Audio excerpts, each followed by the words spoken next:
In Manipur, tensions continue as Kuki groups protest and block the centre's directive for free movement on the roads that connect the city of Imphal to the hill areas. I'm Barkha, you're with the Mojo story. Our focus today returns to the situation on the ground in Manipur, where the centre, after imposing president's rule, has issued a directive that there should be free movement and no blockades on the highway that connects the city of Imphal to the other areas of the state. Now, remember, for nearly 2 years, there has been no free movement on this road. Those who belong to the Meitei community have not been able to travel to areas that are dominated by the Kuki community, and vice versa is also true. And one of the most painful things in the immediate aftermath of the eruption of violence is that families who lived in either geography had to leave their homes, and in many cases could not even go back to retrieve for months the bodies of those who had died. So why are Kuki groups opposing this free movement directive? Isn't free movement on the streets of Manipur, on the roads of Manipur, on the highways good for everybody? Let me welcome to the program one of the most prominent Kuki representatives, Ginza Walzong, is with us. Ginza, thank you for your time. Let me start by asking you, in the last couple of we have seen tension. We have seen Kuki protesters clash with security forces. Your leaders have said that one protester died from bullet injuries. We have seen women at the front line of this conflict. Why are your leaders, your representatives, your community opposing free movement? After all, the blockade on the roads has hurt both communities. Neither your people have been able to go to Imphal, nor people from Imphal have been able to come to your areas. How is protesting free movement a good thing? Why are you protesting this free movement? From the beginning of the conflict, Barkha, from day one, since May 2023, we have never blocked the movement of the essential goods. We were only, when the situation became tense, Kangpokpi area have blocked the highway. Apart from that, other district of the Kuki-Zo area never stopped any movement. It is rather the Meitei who have stopped movement of goods to the Kuki-Zo area. We have not been receiving essential commodities coming from the Imphal Valley till now. So it is wrong to say that we have opposed the free movement.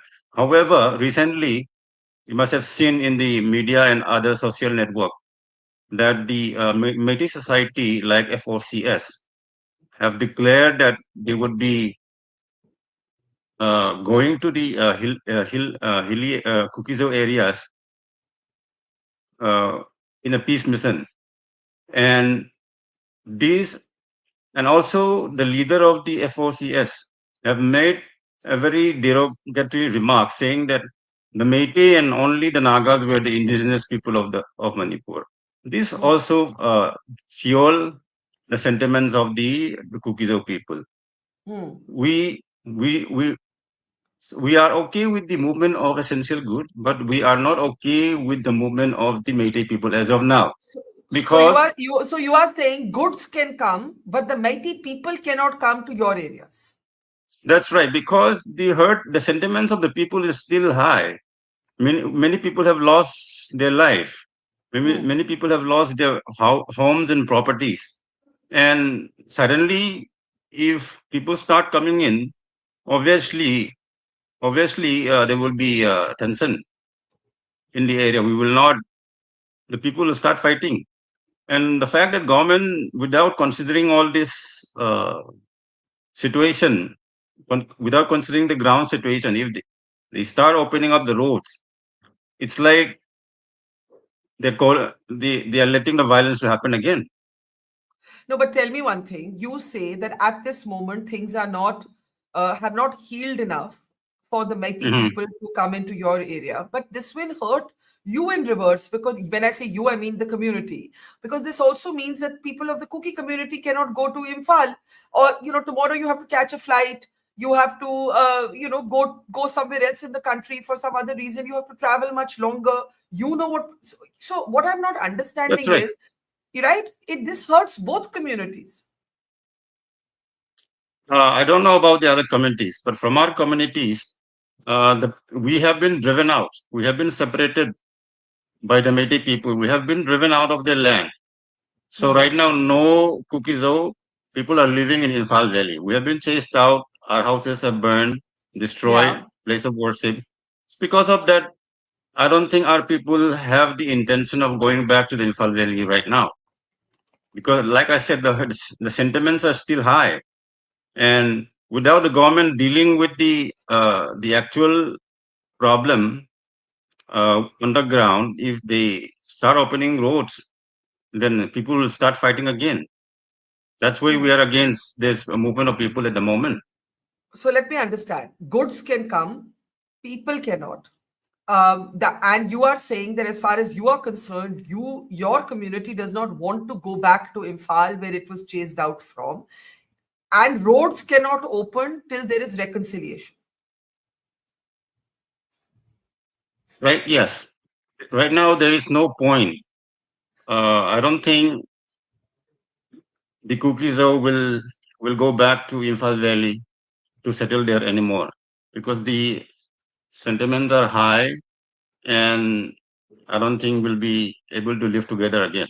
That is as blunt as I can put. Okay, that's a very tragic conclusion that people who have lived together as neighbors, as friends, no longer feel that they can live together. But some things have changed in the last few months, right? Biren Singh is gone. President's rule is here. There is a new governor. The governor is trying to get weapons that are in civilian circulation returned. The Arambai Tengol made a big show of returning, a little less than 300 weapons. Your community then said this is only 5% of the 6,000 that are in circulation.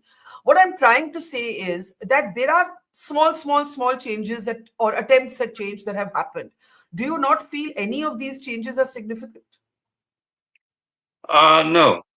Like I said, we have gone way past wherein we would live together because, like I said, we've been pushed out of Imphal Valley, and we will not go back. And like I said, so much blood, so many life has been lost already, and we have gone to the point where we will not go back to the Imphal Valley, and we, according to us, peace will only come with a political solution. So unless the government talks about is ready to sit together with us to discuss about our political solution, I don't think peace will, uh, for us, peace is a political solution. But hasn't the government been in touch with both communities? Haven't talks? It's both of the communities that need to talk to each other. The government, as far as I understand, has been talking to the Kuki groups as well as the Meitei groups. Yes, there's been talks, but it's not significant.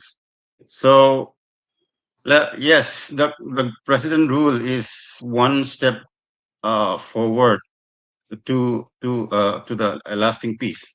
Yes, but then looking at the how the new government under the governor is dealing with things, we feel that the governor is giving more favor to the Meitei communities Why do you say that? What is your ground to say because that? when he met with the rogue militia group Arambai Tangol, and the Arambai Tangol have put in numerous demands, and among the demands was all these demands are anti Kuki-Zo. And after the meeting, the Arambai Tangol announced in the press that the governor have assured have given them assurance that no separate administration will be given to the Kuki-Zo. And the next day, the Arambai Tangol comply with the governor's request of submitting the arms. So this indicates that there are some understanding between the governors and the Arambai Tangol. But the Meitei groups say that the center has continued to be in touch with Kuki insurgent groups. They talk about the arrangement or the agreement that the center had reached with the Kuki groups. So both communities have their grudges. Let's go step by step. On the Mhm. recovery of weapons, how do you think that is going? The Arambai Tengol, as I said, I think returned 246 or 256 weapons. All in all, I think only 300 weapons, I'm not sure, have been recovered. Few thousand are still in circulation in both communities. How do you think that recovery of weapons from civilians is going? Um, you see, from our part, it is the mob who is looting the armory of the police, and we don't know who all are there. And it's only, I think, only around 300 something arms are being looted from our area. Hmm. So it's not, the number is not much. However, we are ready to submit these looted arms from the government whenever the government is able to recover that 6,000 looted arms from the valley. So it has to be proportionate. So last time, the Arambai Tengal submitted around 250s odd Hmm. arms, which is around just 5% of the 6,000 which were looted. But So are you willing to give up the weapons in the civilian control of the Kukis? looted arm, yes, looted arm, yes. We are ready to return the looted arms because that is not ours. So, but Well, I, the number has to be proportionate.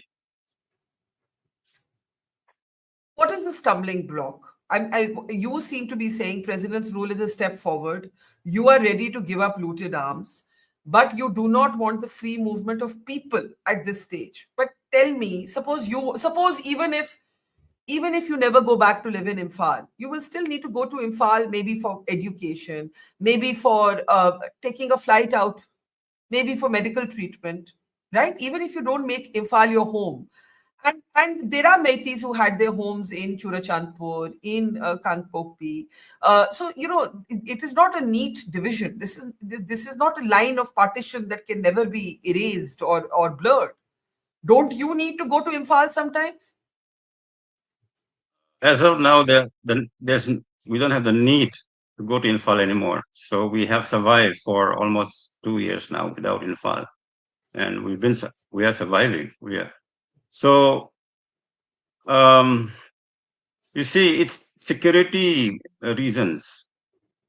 In the past, we have seen instances of the Kuki-Zo people who, by mistake, have entered the territory of the Métis, and they were all killed. They were not. They were not sent back alive. So now, who will go there, risk their life, and venture into Infal? But And Ginza, similarly, but I think the Meitei also will not come to a territory of the Kuki-Zo. no, no, I'm saying that there has been tragedy and loss and killings in both communities, right? I will grant that. We have seen, women and children of a Meitei family in Jiribam, uh, who lost their lives. A little infant was among them. We have seen terrible things happen with civilians in the Kuki community. All I'm saying is both people have suffered enormously. It's coming up to 2 years. If today mine resistant vehicles have to escort civilian vehicles, what is the future? I mean, how does this get better? What is your solution for this getting better? Right. That's why the government needs to take it step by step. So right now, opening up roads does not help. So How instead does it of hurt? How does it hurt? It may not help, but how does it hurt? How does it harm? Who does it harm? you see, we have crossed that, the river. We don't want to come back to Infal. So why? Because we have suffered so much from the Meitei. So the government has to start uh, talking or dealing the situation of Manipur in a political manner, because it's a political issue. It's not a law and order issue. The government is trying to project Manipur as a law and order issue. That's why they're bringing so many security forces to enforce peace. That will not work. In order for the peace to work, the government needs to come down here to the ground and talk to the stakeholders, talk to the people, see the suffering of the people, and then slowly, slowly rehabilitate rehabilitates the people.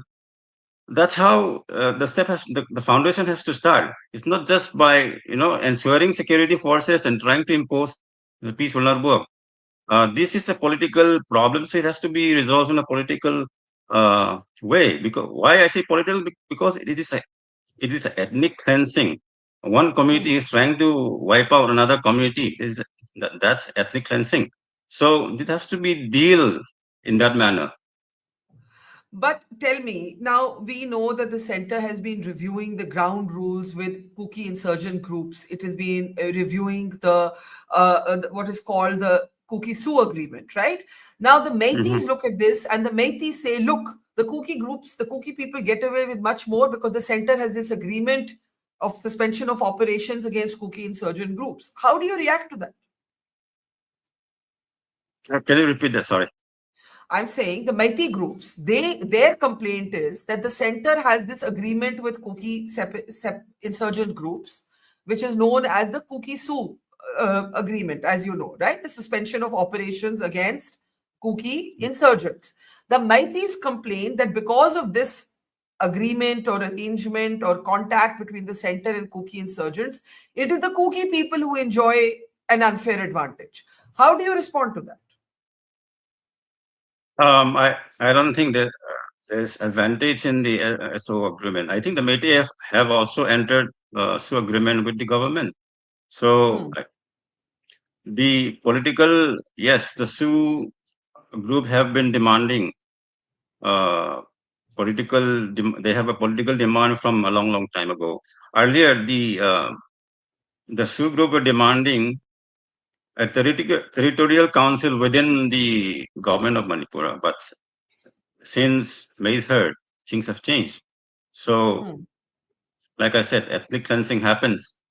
So our committee is in the process of being wiped out by another community. So the demand changed to Union Territory with legislature. So the Meitei, why would the Meitei complains? Because the Meitei are the one who wanted to drive us out. They call us illegal. They call us narco terrorists. And in one of the interview Hmm. uh, by FOC CS leader says that the indigenous people of Manipur are only Nagas and Meitei. And in yesterday's Harambai Tengol press release, they mentioned that Kuki are nothing. So this is how they treated us. They don't treat us like humans. So it is not us who want to be separated from Manipur. Oh, Hmm. earlier, like I said, the SOO group demanded territorial council within Manipur. We are not separatists. Now they separated us. They drive us away, calling us names, killing us, raping us, and they want us to be part of Manipur. That is ironic and a joke. So So what? in fact, they should be happy that. In fact, the Metis people should be happy that we are asking for a separation from them. So what is the demand now? What next? What next? What happens next in Manipur? Right? As I said, there's President's rule. Biren Singh is gone. There's a new governor. There is some attempt to free up the blockades of the highway which you oppose. There is some attempt to recover weapons. What is it that you seek from the center? What is your demand from the center? You say that you have to solve this politically. How should it be solved politically?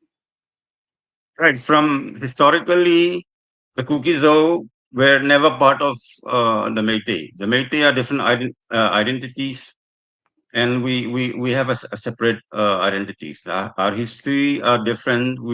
We have a separate land. We live in a separate territories. But because of the British administration convenient, we were clubbed together in Manipur as in one state. So that is one part. Historically, we already have a different identities. Now, post May 3rd, we've been separated again. We've been driven out again. So that's why the idea of this separate administration comes up because of the action of the Meitei people. So it is also our rights to demand our self-determination within the Indian constitution. That's why it is possible that the Indian government can give us a separate administration in the form of UT under Article 239 of the Indian Constitution. We are demanding something which is in the ambit of the Indian Constitution. And that too, we are demanding a separate administration in our land. We're not demanding separate administration from the Meitei land. We're not asking that. We said we have a distinct culture, tradition, and a separate land. So please give us something where we can govern ourselves, because Okay. we do not. Okay. No, I'm saying okay because it's an intractable situation. You speak to the Meitei leadership; they have a very different view. You speak to the Kuki leadership with a very different view. One thing is clear. You say it's a political problem, not a law and order problem, and I think both sides would agree very much to that at least. And you need I think a Mahatma Gandhi-like figure who can open a channel of communication between the two communities. Thank you, Ginza, for talking to us, and let's see how what happens next in Manipur, where peace continues to be elusive. Thank you so much. Thank you. Take Thank care. you. Thank you. Bye. It's great to see you here. Thank you for watching our work. If you haven't subscribed yet, don't forget to click